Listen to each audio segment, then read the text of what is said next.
অবৈধ দখলদারদের কবলে পড়ে ডাকাতিয়া মরে গেছে। নদীতে দখল করছি।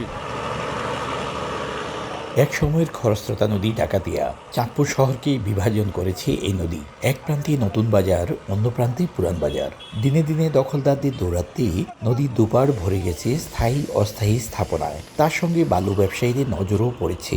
শুধু তাই নয়, সময় মতো ড্রেজিং না করায় নাব্য সংকটে ভুগছে এক সময়ের খরস্রোতা এই নদী। অবৈধ দখলদারদের কবলে পড়ে ডাকাতিয়া মরে গেছে। নদীতে দখল করছি, আইছি বাইঙ্গা নতুন নতুন ঘর উড়াইছে। এখন এই নদী যদি শুকিয়ে যায় তাহলে আমাদের কর্মস্থান নষ্ট হয়ে যাইতে আছে।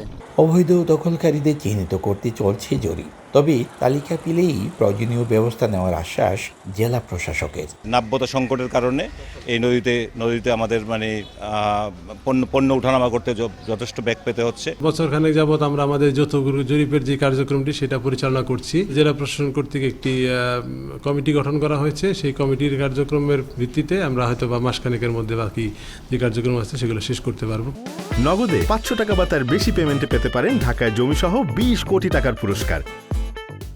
অবৈধ দখলদার উচ্ছেদ যেহেতু মালিকানা এটি বিআইডব্লিউটি এর মালিকানা, তো তারা আমাদেরকে যখনই অনুরোধ করবে আমরা এটি অতি দ্রুত উচ্ছেদের ব্যবস্থা করে দেব। চাঁদপুরের তিন নদীর মোহনা থেকে জেলা শাহরাস্তি পর্যন্ত ডাকাতিয়ার দৈর্ঘ্য প্রায় 40 কিলোমিটার। এর মধ্যে নদীর দুপারে ছোট বড় অবৈধ স্থাপনার সংখ্যা সহস্রাধিক। ফারুক আহমদ, সময় সংবাদ, চাঁদপুর।